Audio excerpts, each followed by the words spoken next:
The final item of business today is a members' business debate on motion number 6647 in the name of Fiona-McLeod on celebrating 100 years of Westerton-Garden-Suburb. This debate will be concluded without any questions being put. Sadly, Fiona-McLeod is unable to be in the Parliament today for perfectly understandable reasons. Joanne McAlpine will, however, open the debate on her behalf. And if those members who would like to speak in the debate would like to press the request to speak buttons now, then that would be much appreciated. And so I call on Joanne McAlpine to open the debate on behalf of Fiona-McLeod. Up to 7 minutes, please. Thank you very much, Presiding Officer. As you say, I'm opening this debate in place of Fiona-McLeod, who has been taken ill, and sends her apologies to yourself and to her constituents from Westerton who are in the gallery today. Mrs McLeod has lived in Westerton for 50 years. It's Scotland's first, and some would argue, only true garden suburb, and this debate will celebrate its centenary, which it achieved this year. Glasgow Garden Suburb Tenants Limited was formed as a housing society in 1912, with Sir John Stirling Maxwell as chairman. The aim was to create cooperatively owned housing communities for the working classes at affordable prices. It was an idea that had already taken hold in England, and it's an import from the south of which I thoroughly approve. The consultant architect in Westerton was Raymond Unwin from Rotherham in Yorkshire, who went on to study in Oxford and was inspired by the lectures and ideals of John Ruskin and William Morris. In 1985, he moved to Manchester and became secretary of Morris's local Socialist League. He wrote articles for the League's newspaper and spoke on street corners. By the time he was consulted on the Westerton scheme, Unwin had designed a model village at New Earswick near York for Joseph and Benjamin Rowntree. He also created Letchworth, loosely based on the utopian plan of Ebenezer Howard, the father of the Garden City movement, and of course the famous Hampstead Garden Suburb in North London.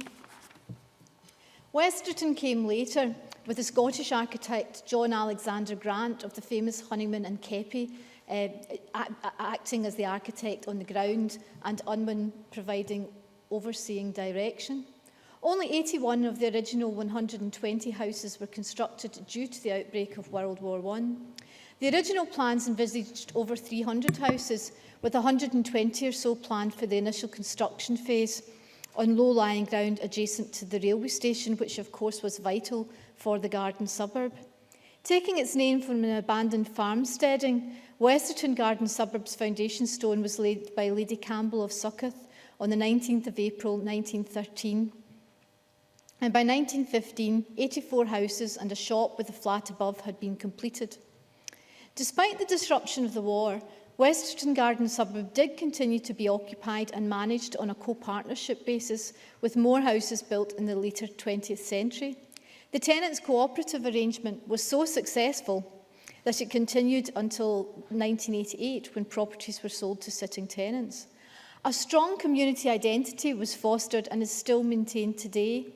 Social events centred on the village hall and the recreation ground were the highlight of many years, and the cooperative store was a focus for community activity. On the 20th of April 2013, the centenary events kicked off, and my colleague Fiona-McLeod, along with what looked like the whole village, celebrated Westerton turning 100. There was a typical Edwardian afternoon tea and a ceilidh in the evening, with residents keeping up the founding principles of Westerton cooperation by all mucking in with the cleaning up afterwards. The whole village must have turned out at some point in the day's festivities, so many people taking the time to dress up in Edwardian costumes, and even had a penny farthing bike, which was the icing on the cake. Some of the women, including Mrs McLeod, dressed as suffragettes and chained themselves to railings. Western Care Home asked if they could keep one of the Votes for Women banners for inside the hall so they could get it framed and erected in the home, as they were so impressed by it all. Many of the residents of Westerton, as I said earlier, are here today in the gallery and have been speaking to MSPs at their stand in the members' lobby. Unwin himself went on to design other garden suburbs and worked in America. But if you will indulge me, I would like to say a little bit about his other main contribution to Scotland, which was in my own south of Scotland region, where during World War I he was co-opted by Lloyd George, the Minister of Munitions, to house workers in Gretna. The task facing Lloyd George was considerable in those early years of the First World War. He had to find housing for 20,000 workers in the space of a few months. The munitions factories stretched right across the border, and workers came from many of them were women, and they came from all corners of Scotland. It's interesting that the original garden suburb movement tended to be rely either on wealthy patrons like Henrietta Barnett in North London, or on people coming together to buy shares in companies like the Westerton-Garden-Suburb in order to provide housing for what we would call artisan workers. But it showed, I think what Gretna showed, which was built on the same principles as Westerton, was that if the government set its mind to building social housing, then it could be achieved, and they had the incentive of wartime in Gretna, but it did show what could be achieved, and that working class people could have houses with gardens and could have space to live and breathe and bring up their children in what had previously been considered a utopian manner. I think it laid the foundations for future social housing subsidised by government to replace the slums, which Westerton was designed to replace as well. But from the point of view of a decent subsidy to ensure that people who couldn't afford middle-class rents could live in decent houses. And I suppose Westerton and the other garden suburbs provided the foundation for the homes for heroes after the war, and places like Knightswood, which were built under the Wheatley Act. It's rather a shame that after the Wheatley Act in 1924, the subsidies for social housing were reduced, so that the garden suburb movement tended to peter away, and cheaper tenements were thrown up as well. And to some extent, we're still living the legacy of that today in terms of the social problems that it's caused. But certainly the garden suburbs and Westerton is a wonderful model of how communities can be planned and can be created and can grow organically to become real living communities in which all of us would be happy to bring up families. Thank you very much. And thank you. I now call on Anne McTaggart to be followed by Jackson Carlow. 4 minutes or thereby, please. Thank you, Presiding Officer. Presiding Officer, I'm happy to contribute to this discussion and would like to thank Joan McAlpine for opening tonight's debate, and also thank Fiona-McLeod and wish her a speedy recovery from us all as she's gained an allocation of the Chamber's time for this motion tonight. And also right at the beginning, thank the group themselves for coming along today and their outstanding display of their group's work, and also to the gallery tonight. I'm happy to participate in the Parliament's congratulations to Westerton-Garden-Suburb on celebrating its 100th anniversary for a number of reasons. It not only borders onto the Glasgow boundary, a region which I represent as an MSP, but it is also adjacent to the Drumchapel Anniesland ward area, which I represented as a Glasgow City Councillor for numerous years. And on a personal level, it is literally only a few streets away from where I reside with my family. So you could say that I am a neighbour, and as a consequence, I know the area well. In addition to which, I am pleased to note the historical background to the origins of the area which has become known as Westerton. I am especially pleased to note that it was the first garden suburb in Scotland. And in particular, in being built, the aim of this initiative 100 years ago in 1913 was to create high-quality, affordable housing for the working classes. A goal which I am sad to say is as every bit as necessary today as it was all those years ago. I am pleased to note that it was a cooperative approach, which had the vision and drive under the chair of Sir John Stirling Maxwell, which brought about country cottage-style housing surrounded by open countryside, which set about making Westerton for Glasgow working people. The purpose of transforming land which had a few scattered farms was to establish a community setting not only with housing for the working classes of Glasgow, but also to provide social and cultural amenities which are essential not only in allowing a community to survive, but also to support as it strives to grow. Such amenities included shops, schools, recreational and social facilities, all contained within a community setting. In conclusion, Presiding Officer, I am pleased to note that today Westerton has grown and has greatly expanded with newer estates and its purpose-built primary school with social amenities such as its own bowling green, church and new hall, which has supported the increase in population that resides in that area. And therefore, the outstanding and also thereafter the outstanding nursery provision, of which I feel obliged to say as one of my friends, I'll declare that one of my friends work within it. All of which has its origins centred on the development of 31 houses with the aim of establishing a garden suburb. It is true we can and should learn from history, particularly in the design and support required to allow communities to thrive and develop and where people wish to live. And in doing so, I am pleased to wish my neighbours congratulations on becoming 100 years old and wish it every success for the next 100 years. Thank you. Many thanks. Now Colin Jackson-Carlaw to be followed by Hanzala Malik. Thank you, Deputy Presiding Officer. Can I begin a brief contribution to this debate by saying, too, that I'm very sorry Fiona-McLeod can't be with us today. I think she would have enjoyed the occasion. Clearly, from the photograph where she is togged up, she's had a certain sense of fun in celebrating, along with the other residents, this anniversary.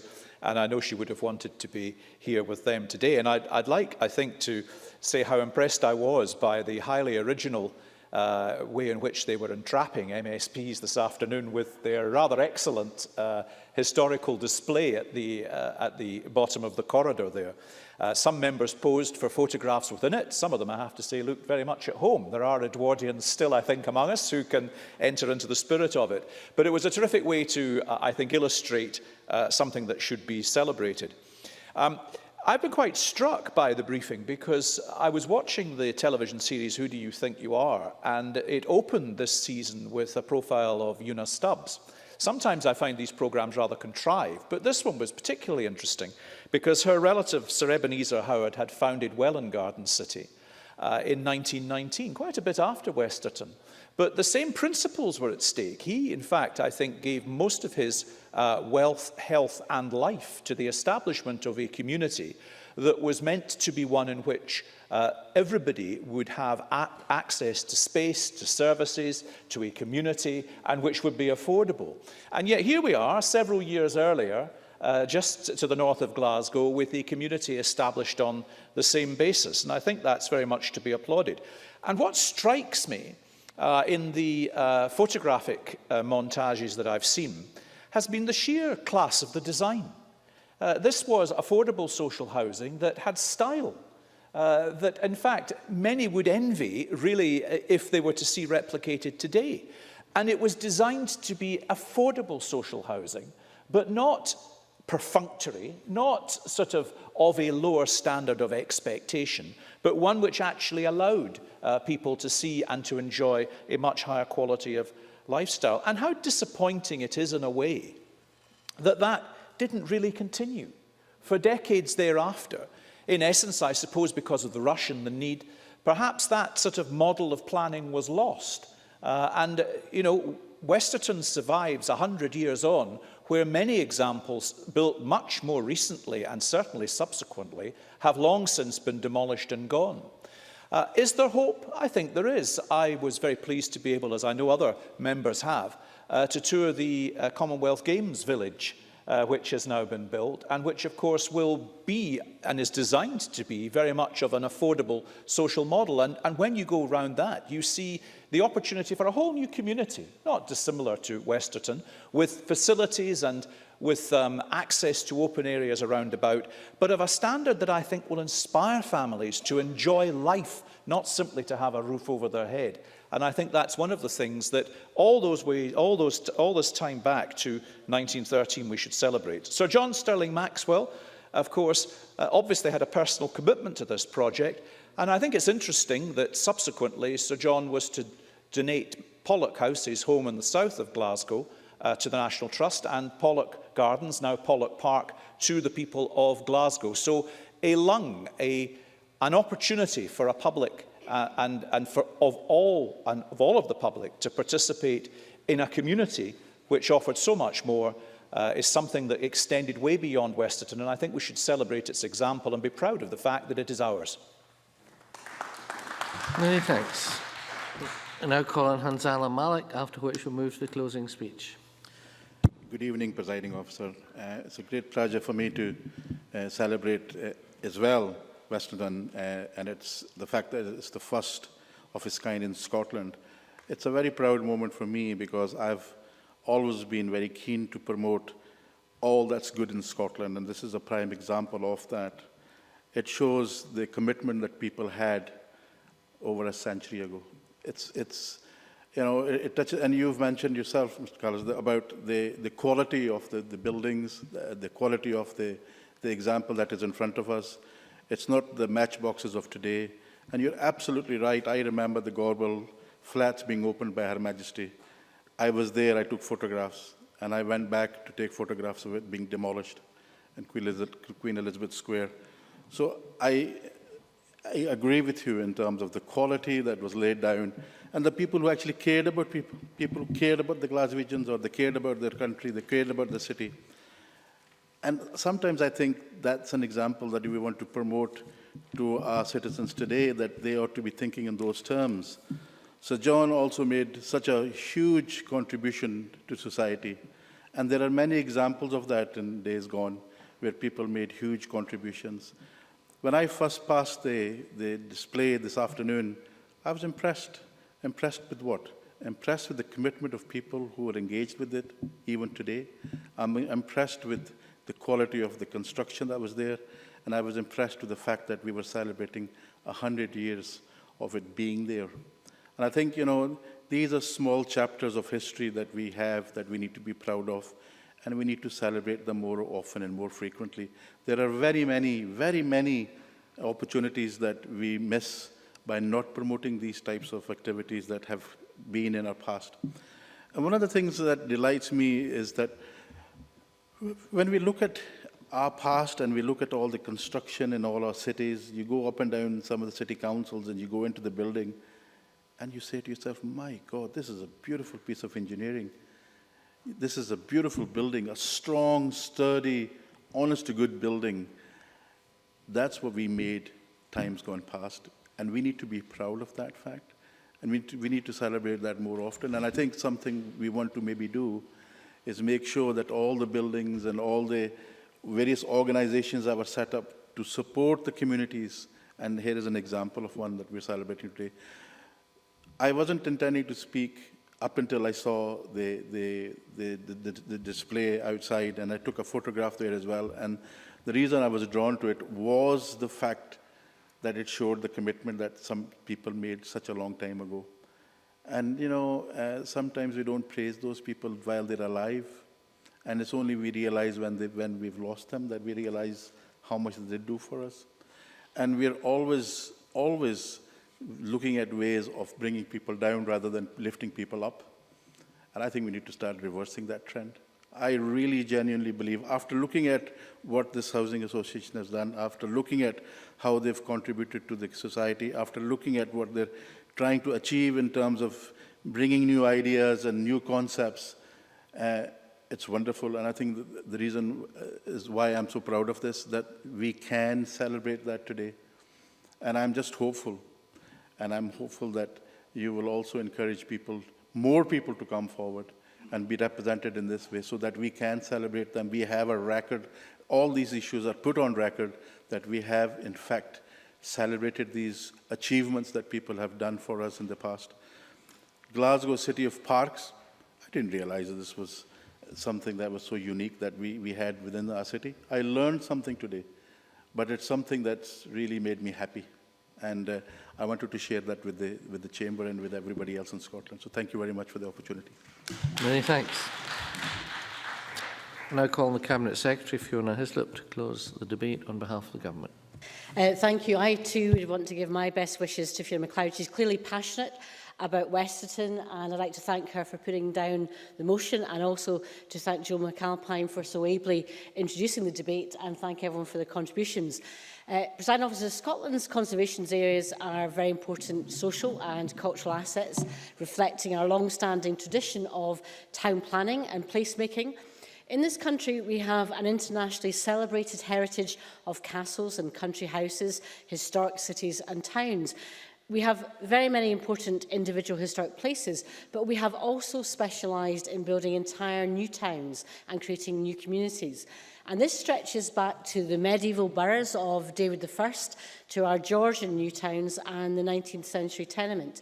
In places as far apart as Edinburgh, Inverary and New Lanark or St Andrews, we can celebrate places that are valued for their interest as set pieces of urban design built with a clear vision in mind. And this tradition carried right through to the 20th century, and at Westerton-Garden-Suburb we see a brand new type of development for Scotland, based not on an ensemble of tenements and terraces, but on small-scale, picturesque ideas and principles closely associated with the arts and crafts movement in architecture around the turn of the 20th century. The multi-pane windows, half-timbered roofs and rough-cast walls were all a world, though only a train journey away from the tenements that working people had been used to. Instead, the new residents were offered quiet, leafy streets linked closely with the emerging garden city movement. The architect for Westerton-Garden-Suburb, J.A.W. Grant, consulted with Raymond Unwin, one of the key figures in the Garden City movement, which was flourishing against a backdrop of long-standing concerns about housing conditions for working people. And this was a new way of thinking about housing, both in terms of the form and layout of the village, but also in terms of the ownership. The Glasgow Garden Suburb Tenant Society was a pioneering co-ownership scheme developed long before that idea was popularised in the 1970s, and again more recently to help people into the property market. I think it is entirely right that we should celebrate the 100th anniversary of Westerton-Garden-Suburb, Scotland's first garden suburb, which made a clear link between our housing, our health and our happiness. Westerton is a marvellous example of the garden suburb movement. It was created prior to the important Housing Act legislation of 1919, which provided for the building of council houses. In fact, the style, the materials and the layout of Westerton became the basis for the pioneering housing schemes laid out by Glasgow Corporation at Knightswood, Ridgery and Bellahouston. In this sense, Westerton proved to be a testbed for new social housing. Celebrating places such as Westerton-Garden-Suburb is important not only for those living locally, but for all of us, as it provides the opportunity to recognise the important social and cultural role that the built environment plays in our lives.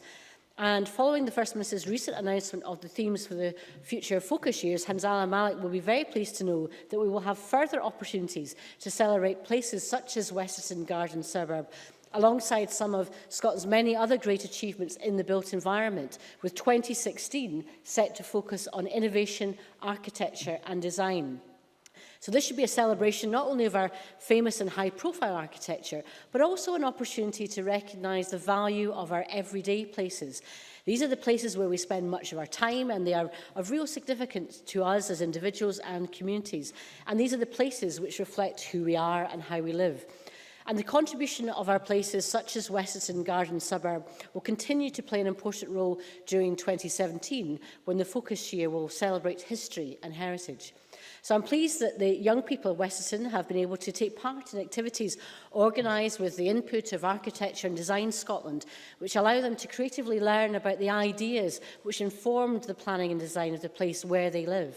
We can still learn from Westerton today, for example, the importance of making real connections between the design of a place and the community it supports, the need to take a long-term view and the pioneering involvement of residents in the management of the estate, The importance of green space and the creation of walkable neighbourhoods are just a few of the lessons that continue positively to influence our thinking on housing settlements today.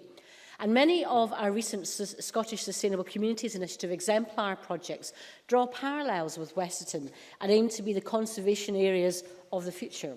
That is why I was so pleased to launch Scotland's first historic environment strategy for consultation earlier in the summer.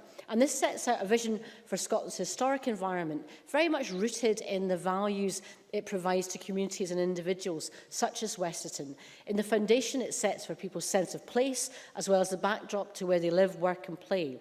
We likewise make it clear in the revised architecture policy for Scotland, creating places, that place is not only the physical environment, but also the people who live and work there and the activities that are supported.